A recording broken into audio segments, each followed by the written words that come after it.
Welcome to Miracles in the Madness, where faith meets the chaos. I'm your host, Ashton Keever, and together we'll explore stories, biblical truth, and encouragement for women living in the beautiful, messy life God has called them to.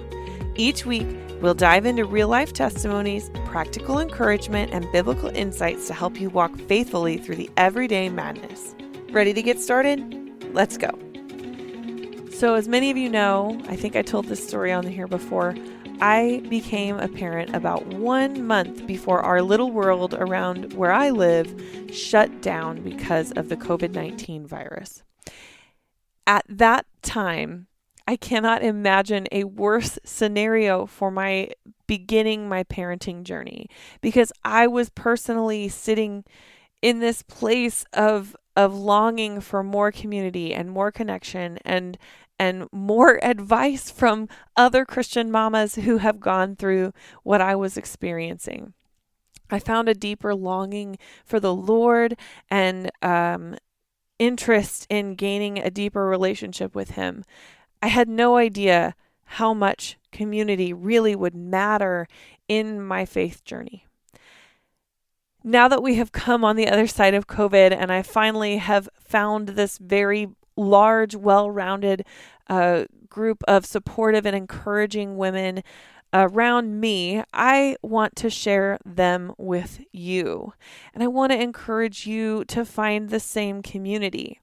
But I know some of us aren't in a position where we can just go out and meet people. I want to invite you to participate in this community of faith-based strong women in Christ who are ready and able to encourage you and support you and pray for you. And you can find them on Facebook at the Miracles in the Madness community. I'm going to link it below. I want to invite you to participate, because if there's one thing that I think really came out of COVID that we all learned, is that while virtual friendships and working relationships and things like that they're not always perfect. We learned how to communicate and grow friendships and relationships through online forums and opportunities, so that we could then take what we were learning in those groups and maybe in those workplaces and bring it out into the world. And so that's what I want to do in this community. But more than anything, I want the mamas who join this group to feel like at any moment, if they're struggling with anything, if they need prayer, if they want to ask for advice, or even ask questions about the Bible studying that they're doing, I want you to know you can come and participate. So I hope you'll join us, and just reach out to me if you have any questions. The link is below in the show notes. Welcome back to Miracles in the Madness. I'm Ashton Keever, your host, and today I am meeting you where the rubber meets the road, and really talking to you in the middle of the madness. So we just had 4th of July weekend, and if you can hear my dog in the background whining, if the audio sounds a little bit different this time around, it's because we are currently in the middle of a power outage. So the storms got pretty bad on Saturday afternoon, so much so that around 2:30 we lost power at our home. And we live in a basement home, so we weren't so much worried, I think, that we would get too hot or anything like that. And usually when the power goes out, we are usually back on in, a couple hours or something. So we were trying to make the best of it with the kids, and we were thinking, okay, let's play camping and let's, get the flashlights out. It'll be a whole lot of fun. Well, as we kind of started going through the motions with that a little bit, a few hours had passed and we realized we had to find something for dinner. And the plan that afternoon was that we were going to have family up. We were going to bake some pizzas, and we were going to shoot off fireworks in the afternoon or evening when it got a little bit darker, and just enjoy each other's company. But because I am not on city water, I live out in the country, I have my very own well. So when the power goes out, so is my water. I don't have, it's an electric pump on my water well, so I don't have that either. And so we really felt like we couldn't have people up to our house, but my aunt had already kind of had some of the family down there. And so she said, we have a gas stovetop and we have a gas pizza oven. Why don't you just come on down here and we'll just see where the night takes us. And so we did. And it was actually so beautiful because really there was nothing else we could do. Indoors was all dark and stagnant air because the air conditioners weren't working and everything was off. But we went ahead and just enjoyed each other's company. We had snacks. She had the gas fire or the gas stove top to warm up the pizza and the pizza oven in the back to bake anything we hadn't baked yet. And really, we just enjoyed each other's company as a family and went through the evening as I think anything would have gone, even if the 4th of July had been happening as normal at my house or at her house. And so by the end of the night, our tummies were full. My heart was full. I mean, just watching my children get to experience the fireworks was just incredible. And my second child, she has always been more risk averse than the others. She tends to be a little bit more, afraid of just random things or like more sensitive. And fireworks have not been her favorite thing for her whole life, really. And last night I got to watch her, at the time of this recording, it was last night, I got to watch her dance and play with sparklers in the yard like she had never been afraid of it in her life. And it was so beautiful. And I tell you this story. So the night ended with music. We got the guitar out and we sang old songs together and ended the night on God Bless the USA as a family, everyone singing it around the guitar. And it was so beautiful. My heart was just so full because even in this chaotic time where we don't know what the next thing that's coming down the line is there going to be another storm? When are we going to get power? None of that was going through my mind. All that was going through my mind was how happy I was to be with so many people that I love, and with those people also be able to be taken care of, right? And so from there, we're getting ready to go home, and my husband said that his mom had texted him and offered us a place to stay since our power was still not back on. And she actually lives closer to our church, so preparing to get ready for church in the morning also was going to be a whole lot easier, especially if we all got to shower, because after spending most of the day outside in the heat and in the fireworks smoke and all of those things, every single person in our family needed a shower. And so we ended up going to her house, and it was just so nice. The kids were excited because they got to sleep over at Nana's. We were excited because we got to sleep in the air conditioning, and it just felt like some of that weight on our shoulders to care for our family was just lifted just a little bit more. So we came here the next, back after church the next day. Everything is still going the way it's going. We still don't have power at our home, and it's late in the afternoon, and we're trying to decide what to do. And it just feels like we don't have to stress about it. And I bring all of this up to make a couple points with you today. It's because not only did we go through a really kind of scary storm, not only did the power go out, and it's still out. I'm serious when I say I'm in the middle of the mess. The power is still out. So that's, again, why this audio probably sounds a little bit different. We could have looked at our 4th of July plans as being completely ruined, but I kind of don't see it that way. our family stayed that came down, and we still shot off fireworks. We still got to laugh a whole bunch.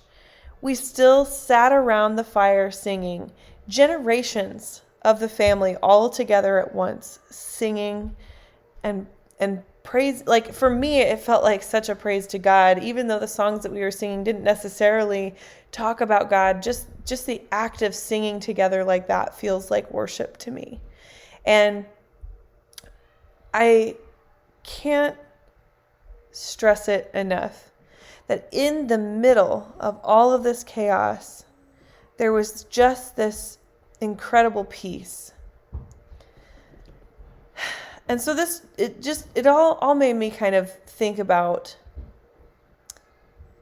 sometimes I decide that a circumstance has ruined my day, ruined my week, ruined my month, before I've even lived through the circumstance, before I've even seen it through to the end, or thought through what it could mean, right? Like, what could I learn from this? Like, I've already decided that it's a bad thing before I've even lived through a little bit of it.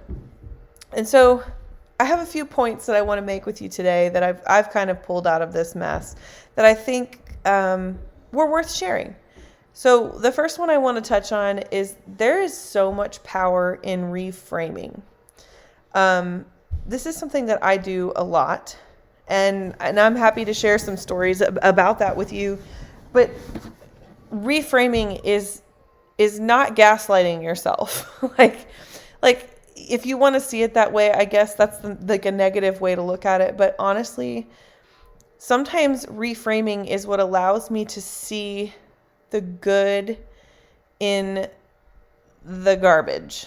It's what helps me see where God might already be working when I might feel a little bit hopeless. So, for example, for me, the 4th of July last night, it was not my plans are ruined. It was, how wonderful is it that I still get to spend time with my family, enjoy fireworks, and sing around a guitar, even in the middle of this mess? How is it that we get to sit around and do this and not worry about the next thing? That's a huge blessing. And it was just that uninterrupted time with the people that I love that really helped me reframe and see this differently. I actually do this a lot in parenting or in my life in general. And one of the ways I had learned a long time ago to reframe, my second child, again, I'm talking about her again in this episode, she sucks on her fingers. And so when she was starting to potty train, she was kind of in that 1.5 to 3 years old, especially from about 18 months to 2.5, she was sick just about once a week, if not more, for that entire year. And it became extremely discouraging because I was burning through work leave. I was starting to worry if there was something more serious wrong with her because she was so sick all the time. Like, does she have a problem with her immune system? And I felt like I was spending so much money at the doctor's offices, and I just didn't know what to do anymore. And it was feeling so discouraging because it would seem like the weeks that she was finally healthy, then my oldest would he'd get sick, or I would get sick, or Zach would get sick. And it was just this roller coaster, this never ending. Everybody in the house is sick all the time. We can't go anywhere. We can't see anyone. We can't do anything. It just felt hopeless. And the more I thought about it, the more I felt that I was being ungrateful.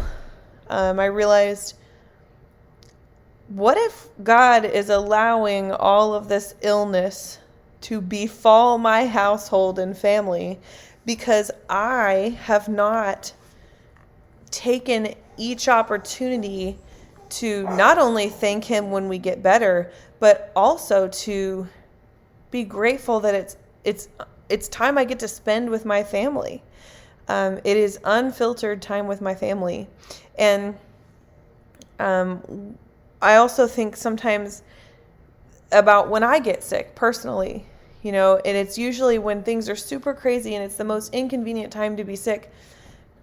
I often think maybe this is God's way of manually slowing me down. I have no other choice but to sit still and just get well, right? And so I think there's so much power in zooming out of your situation, looking at it from all angles, and deciding that the negative angle doesn't have to be the thing that we put in the picture frame. We could always turn it around and reframe to find that,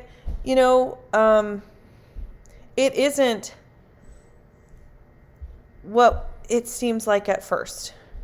So this could be like in my current situation, it's not that I don't have power. It's that I had uninterrupted time with the people I love. It's not I have to stay somewhere else. It's I have family generous enough to open their home to us in our times of need. As a control freak, sometimes I have a hard time when our plans just change. But instead of me freaking out about our plans having changed, maybe it's like we created memories that we probably wouldn't have otherwise. I don't know. I don't think I'm going to be forgetting this 4th of July ever. This is going to stick in my brain because there's so many elements of not only surprise in this journey and adventure, but it's so many elements of what would this have looked like if I didn't have a loving family? What could this look like if we didn't have a neighborhood willing to share resources and support each other? What could this have looked like on any other day where we didn't have fireworks and family to just sort of let go of the things we couldn't control together with? So that's point number 1. Point number 2 is that, and I kind of mentioned it in point number 1, but I'm going to zero in on it a little bit here. Gratitude changes your perspective. When you approach life with an attitude of gratitude, yes, I said it, you will find that you are more happy, you're more positive, and that life will go your way more often. And I think it's because your focus is on the things that you see as blessings rather than things that are not feeling like a blessing. I apologize for my dog. I especially think about in this time the necessities that we live with every single day that we think we couldn't live without. So, things like electricity, things like running water, air conditioning, maybe a hot shower, a charged phone. These are things that just seem like entitlements. It's things that we are every single day engaging with, but do we say thank you? Do we think about the ways that we can have gratitude over those things? How often do we overlook things like having healthy children or a faithful spouse, parents that are willing to help us, friends, church family, even just like the freedom in America to worship our God, And I think sometimes when we lose those comfort items, it kind of reminds us of all of these blessings that we just stop noticing or thanking God for or praying about even every single day. And I always think, sometimes when we're struggling to have gratitude because our circumstances are heavy or hard, it is sometimes a challenge to think about the things outside of the basic necessities that we've been provided. But even those things in those times of hardship, if you can't be thankful for your circumstances, if you can't find anything outside of that your tummy is full, that you have friends, that you have electricity, running water, I think that's okay, because being grateful for those blessings is still an attitude of gratitude. And when you can focus your attention on the things that are still blessings in your life, even when life is hard and your circumstances are less than ideal, you'll start to realize that life maybe isn't so bad, and maybe your circumstances are a product of your attitude. I don't know. Just some thoughts there. So point number 3, well, let me review. Point number 1, reframe. There's power in the reframe. Point number 2, having an attitude of gratitude. Point number 3 is that when we are put on these trials, and our circumstances are challenging, it really does reveal where we're placing our trust. So, it's not like God sent the power outage. That's not where my focus is. The power outage is revealing is how am I responding to it? And, if you zoom out, it's not even about like this power outage and this thing that we're kind of in the middle of right now. It's, how do I react when things are not in my control? Do I complain? Do I try to fix everything? Or do I pause and give God glory for what I do have and trust that He's going to provide what I need today, and He's going to be in control of the whole situation? I'm not going to answer for you. I actually think that this is kind of a open reflection, but my point in this is the older I get, especially, the more I realize that when I don't have control, it really does reveal to me where I put my faith, where I put my trust. And I used to be a huge worrier. I used to be extremely anxious, and especially if I wasn't in control, I was really not okay. And I still really like control. Like, I joke about it, but the truth is, like, anytime something is out of my control, or I am trying to control the things I can, I joke about, God, I'm going to give you control today, but I'll probably have to pick it back up later, and I'll give it back to you. Because before I even realize it, I'm worrying about a thing I have no control over again. And when I acknowledge that and I realize that, then I put it back down at the foot of the cross. And so it's just maybe just a moment for you to think, like, when things like this happen in your life, where are you putting your trust? How do you know everything's going to be okay? And if you don't know everything's going to be okay, I would really love to have a conversation with you about the salvation you have in Jesus, the ways that God works. I would love to help you find scripture that will can help you build a foundation of trust between you and God, because building that foundation of trust for me it didn't come naturally. I had to work to it, or work hard for it, because God is not a human with skin on. You don't typically audibly hear His voice. It's not like you can just call him up and build that trust like you would with any other friend. So I'd be happy to help you find a way to do that. Just feel free to reach out to me. Okay, so point number 4, God uses other people to provide. Not always, but often, God uses other people to provide. So in this specific situation that we're in, Zach and I weren't exactly sure what we were going to do. We honestly didn't even think to ask any family members, because my parents are also without power. I don't think we even thought to ask anybody else. We figured, we'll just tough it out. But she reached out to us and offered a place for us to shower, a place for us to sleep that had air conditioning, and a place that our kids would be comfortable overnight. And that, to me, really embodied God's care. It was provision through someone else. And this goes even further in that when we went to my aunt's house for the 4th of July get together, she said months earlier, there was this crazy sale on spring water in gallons at the store.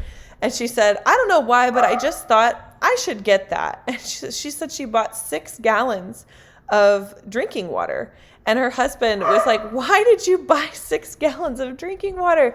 And she goes, I don't know. I think just maybe for an emergency. And sure enough, that emergency included my whole family being able to get a drink of water, and included other people in our family and our neighborhood being able to drink some water and just enjoy the day together. And there was still plenty of water left for them to spare. So it was just this provision. And even her stovetop and her gas appliances, that was a provision for us to be able to eat that night without having to go out and find a restaurant or something like that. It just, sometimes God answers our prayers for provision through someone else's guest room or a meal that someone else cooked for us. Sometimes it is a check that someone sent to us anonymously. I can't tell you how many times I've heard stories of people saying, I was in the grocery store and some guy just walked up to me and said, I don't know, but God just said that I needed to give you this money, or that God sent money in the mail for the exact amount they needed to make ends meet that month. If God has done nothing else, He has absolutely proven to us that He can be trusted with our needs of every day, our wants, but He can be trusted to provide for us.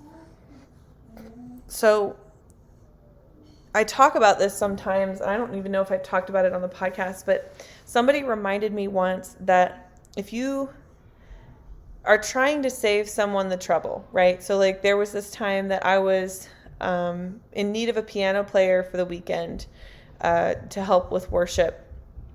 And our pastor at the time said, well, why don't you ask such and such? She used to do it all the time. And I said, well, ever since she had, a surgery or whatever, she's not really, she's had a harder time doing it. And she hasn't really played since then. And I just don't want to bother her with it. And he goes, don't rob somebody else of a blessing. The least you can do is ask her. And that thought of not robbing somebody of a blessing has really stuck with me since then. So I've kind of, from there, decided that the least I can do is ask them and allow them the opportunity to provide a blessing.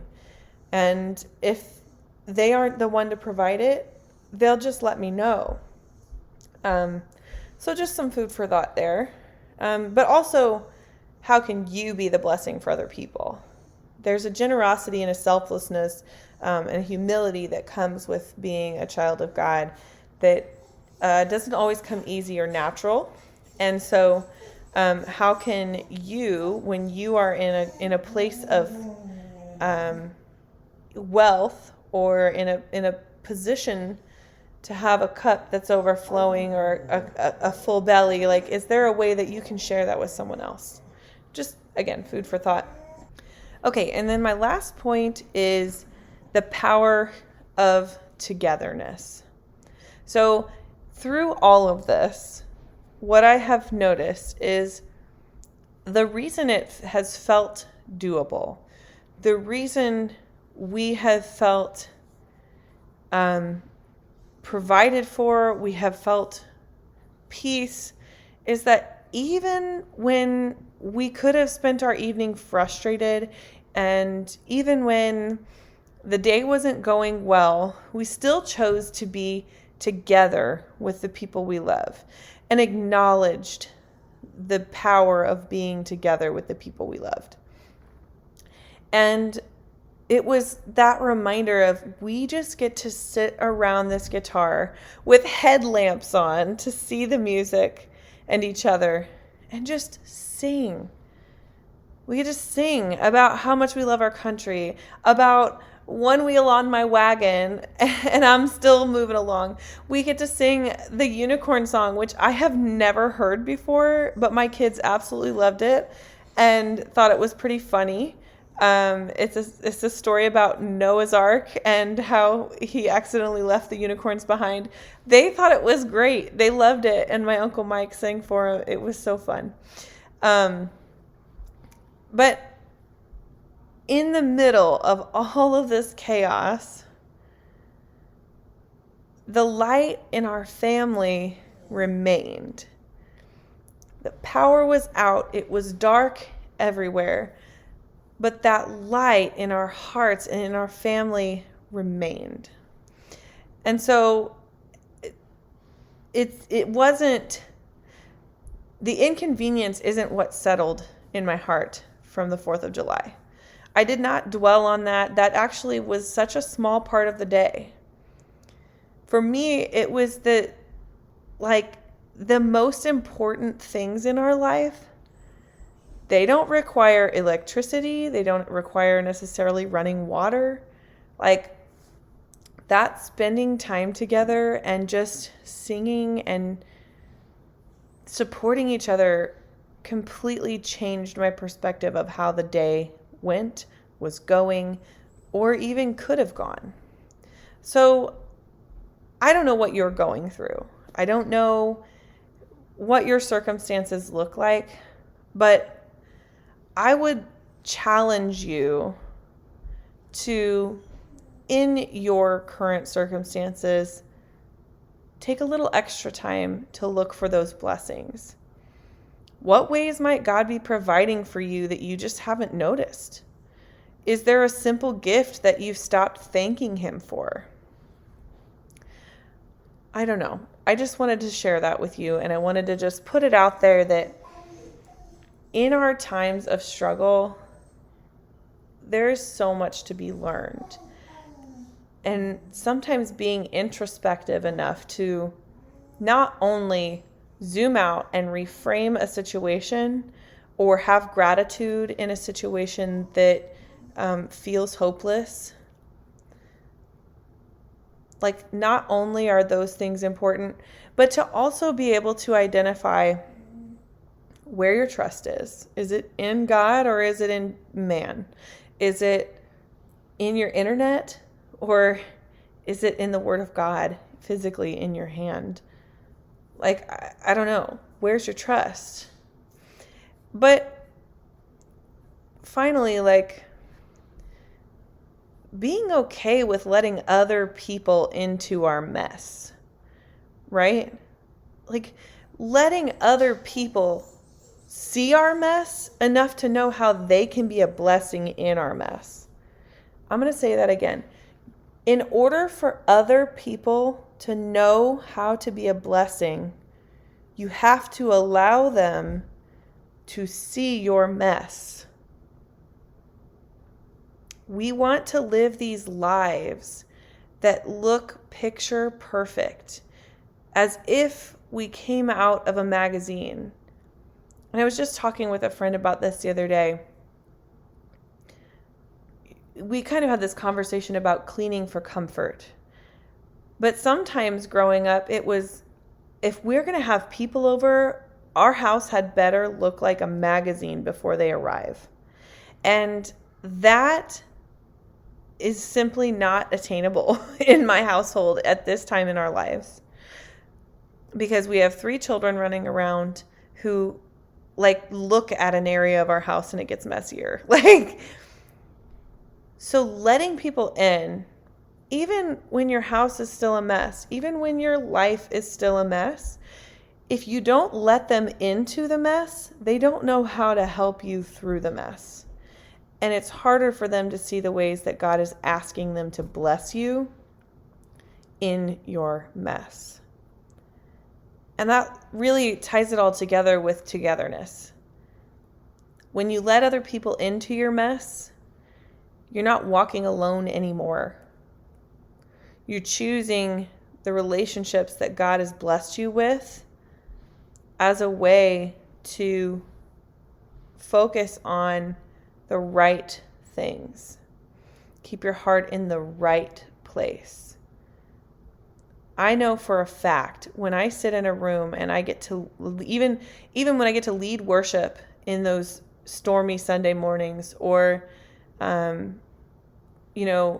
it's been a hard time at our church for a while. And especially after some of the worst things that we've gone through, having to stand on that stage and be okay enough to lead worship in front of the entire congregation, that was hard. Probably some of the hardest singing. I don't want to say performing because I don't really think about it like that, but that has been some of the hardest trials I've had in my life. And that's saying something, having birthed 3 children and gone through plenty of life to live. It is really hard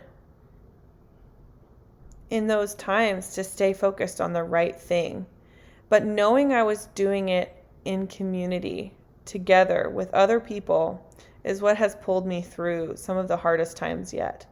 And so I just encourage you that, maybe your power outage looks different than mine, right? Like maybe you are dealing with an unexpected diagnosis, or a difficult child, or a strained relationship. Maybe you have financial trouble or uncertainty. I don't want to minimize those things at all, but I do want to ask you to consider where God is meeting you in the middle of it. Because this weekend really reminded me that even when life doesn't go according to my plans, God's still providing, He's still faithful, and He is still in control of the whole plan. He's still got this.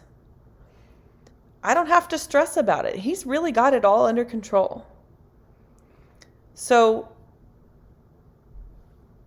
for me, when all of these conveniences were stripped away, what remained? I got family, I got worship, hospitality, generations together, singing, enjoying each other's company, watching fireworks, generations together. I had gratitude. After all these conveniences have been stripped away, I'm still grateful that my family is healthy, accounted for, together, safe. God has provided all of those things. So I just challenge you to look at your current situation and really find those miracles in the madness. There is calm in the chaos, and there are miracles happening in the mess. Sometimes it takes intention and an attitude of gratitude to see them. Thank you for listening, and I hope to see you next week. In the meantime, don't forget to keep looking for the miracles in the madness. Thank you for listening to Miracles in the Madness. I hope today's episode encouraged you and reminded you that even in the chaos, God is present and faithful. If you enjoyed this episode, please consider subscribing, leaving a review, and sharing it with a friend who might need a little encouragement today. This helps more listeners like you find this podcast. You can connect with me and find devotionals, resources, and faith-filled tools to support your walk with God at ashtonkiever.com. You can also follow along on social media or join the community where we continue these conversations and walk this journey together. Remember, God is still writing your story. He's working in your everyday moments, and you are never alone in the beautiful chaos of motherhood.